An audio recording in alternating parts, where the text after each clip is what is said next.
का विधायक कैसा हो, गोपाल भैया जैसा हो। सूरत का विधायक कैसा हो, गोपाल भैया जैसा हो। सोमवार रात सूचना इंडिया चैनल टीम पूर्वी विधानसभा के मैथिलीशरण गुप्त वार्ड पहुंची। चैनल के राज्य संवाददाता मनीष मिश्रा ने वहां पर उपस्थित लोगों से बातचीत की। उपस्थित लोगों ने योगी आदित्यनाथ सरकार के कार्यों का बखान किया। सड़कें, सफाई व्यवस्था, पुलों का निर्माण, अपराधियों को जेल भेजने जैसे विभिन्न विषयों पर चर्चा की। देखिए सूचना इंडिया की यह खास कवरेज। भाजपा नेता वेद प्रकाश ने पार्टी की नीतियों को जन जन पहुंचाने का आह्वान किया। साथ ही उन्होंने भाजपा प्रत्याशी आशुतोष टंडन गोपाल के चुनाव में स्थानीय लोगों से सहयोग और आशीर्वाद मांगा। बीजेपी प्रत्याशी डोर टू डोर जनसंपर्क और छोटी छोटी बैठकों से माहौल बनाने में जुटे हैं।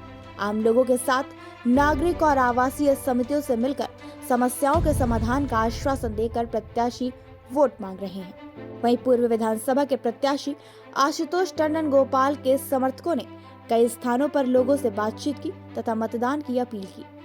पूर्व विधानसभा के मैथिलीशरण गुप्त वार्ड में भाजपा नेता वेद प्रकाश योगी आदित्यनाथ सरकार की उपलब्धियों को बढ़ाते हुए फिर से सरकार बनाने की अपील की तथा कार्यकर्ताओं के साथ जनसंपर्क किया। भाजपा नेता वेद प्रकाश ने सी ब्लॉक स्थित रैन बसेरा का भी निरीक्षण किया तथा वहां पर उपस्थित लोगों से नगर निगम द्वारा दी गई सुविधाओं के बारे में जानकारी ली। वहां पर रह रहे लोगों ने रैन बसेरा की बहुत तारीफ की। वहीं रैन बसेरा में रह रहे लोगों ने बताया कि नए तरह के कंबल भी मिल रहे हैं और खाना भी रोज बदल बदल कर दिया जा रहा है। युवा मोर्चा के आर्यन सैनी ने लोगों को डबल इंजन सरकार के फायदों के विषय में बताया। आर्यन सैनी ने कहा, हम जात मजहब के हिसाब से वोट नहीं मांग रहे हैं, हम विकास के मुद्दे पर आपका समर्थन मांग रहे हैं। तो आज सूचना इंडिया की टीम पूर्वी विधानसभा के मैथिलीशरण गुप्त वार्ड में है और यहाँ पे जो लोग हैं, मुझे लगता है सब भारतीय जनता पार्टी के लोग हैं।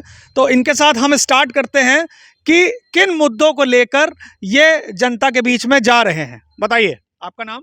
वेद प्रकाश जी, मैं भाजपा कार्यकर्ता हूँ जी। देखिए, जनता के पास हम जा रहे हैं विकास को लेकर के।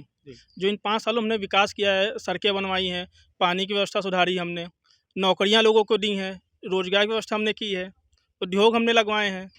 तो हम इन्हीं को लेकर सरकार की पब्लिक के बीच में जा रहे हैं ताकि आप हमें दोबारा चुनें और जितना विकास हम 5 साल में किए इससे ज़्यादा विकास हम कर सकें। इसलिए आप हमें दोबारा वोट दीजिए और हम योगी जी के नेतृत्व में सरकार बनाने के लिए अपना समर्थन दीजिए। आप बताइए, पूर्वी विधानसभा में आपको क्या क्या विकास कार्य दिखाई दिए? मेरा नाम अजीत यादव है, मैं यहाँ से मंडल उपाध्यक्ष हूँ युवा मोर्चा में जी। पूर्वी विधानसभा में पहले तो यहाँ पे सारी पार्कों की हालत बहुत जर्जर थी। तो यहाँ पे 855 करीबन पार्क में सौंदर्यीकरण के लिए वो जारी हो गया है। कुछ ही दिनों में सब काम चालू हो जाएगा। और साथ ही में सारी सड़कें जर्जर पड़ी थी। 10 साल से 15 साल से सड़कें नहीं बन पा रही थी, सारी सड़कें बना दी गई हैं और भी सारी काम। आप बताइए, आपका नाम? हारून बेग जी, पार्टी कार्यकर्ता हैं। अच्छा, आप भी पार्टी कार्यकर्ता हैं? बढ़िया। तो आपको क्या लगता है कि क्या फायदा मिला? फायदा तो बहुत है बीजेपी में। अच्छा। और मतलब सब मतलब समाज के लिए फायदा है। अच्छा जी। तो आपको कुछ ऐसा लगता है कि कौन से ऐसे विकास कार्य या कुछ ऐसे हुए हैं आपके कुछ लगा आपको? जी हाँ, विकास में पहले तो इंदिरा नगर में सड़कें जो मेन थी वो तो सड़कें बिल्कुल अच्छी बन गई जी। और जो सड़कें हैं वो भी सब बनेंगी अब। अच्छा। पार्क जो हम लोग का जो है वो बहुत बढ़िया हो गया पार्क। आप बताइए, आपका नाम? रामनयन मिश्रा। अच्छा। भारतीय जनता पार्टी के राज्य में बहुत विकास हुआ है उत्तर प्रदेश में और हमारे पूर्वी क्षेत्र में, हमारे विधानसभा क्षेत्र में। और सबसे ज़्यादा जो महत्वपूर्ण चीज़ रही है वो है कोरोना काल, जिसमें जिस तरह से सहायता सरकार ने दी है उसको लोग हमेशा याद रखेंगे। इस वजह से यदि विकास करना है तो बीजेपी को लाना पड़ेगा। आप बताइए, आपका नाम? जी, पंकज नाम है मेरा जी। और कहना चाहूँगा कि वर्तमान चुनाव में इस विधानसभा क्षेत्र के अंदर विकास एक बहुत महत्वपूर्ण विषय है, जिसको लेके हम अपने कार्यकर्ताओं के साथ क्षेत्र में जा रहे हैं। इस पूरे विधानसभा क्षेत्र के अंदर यदि आप देखेंगे तो शायद ही कोई पार्क या सड़क अविकसित रह गई हो। प्राइवेट कॉलोनियों में कुछ काम हो सकता है कि ना हो पाया हो। तो सबसे पहले इन लोगों के साथ चलते हुए हमें मिल गए हैं। आप बताइए, क्या आपका क्या नाम है? राजेश कुमार गुप्ता। अच्छा राजेश जी, आपको ये जो भारतीय जनता पार्टी है इससे कुछ फायदा मिला है? जी, बहुत कुछ सुविधाएँ मिली हम लोगों को। हम लोग मतलब उत्साहपूर्वक वही साथ चाहते हैं कि हमारे साथ देश प्रदेश में योगी जी आएँ। अच्छा, नहीं वो तो आ रहे हैं, लेकिन आप लोगों को कुछ फायदा मिला है? फ़ायदा हुआ जो 500 पेंशन मिलते थे 1000 हो गया। अच्छा, चलिए पेंशन का फायदा हुआ है। और ये रिक्शा ट्राईसाइकिल में मिली सुविधाएँ मिली हमारे अच्छा, सब। अच्छा, चलिए आपका क्या शुभ नाम है? कृष्ण कुमार राघव।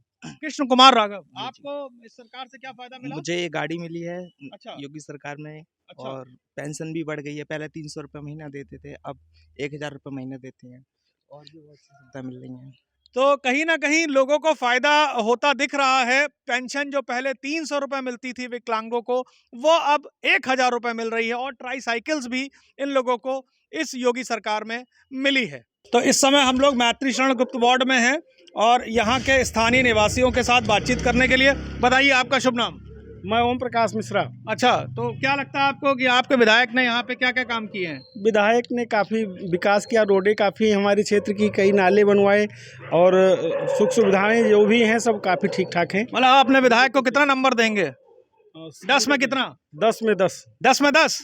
तो कहीं ना कहीं मुझे ऐसा दिख रहा है कि आशुतोष टंडन को जहां भी जा रहा हूं वहां 10 में 10 नंबर ही मिल रहे हैं।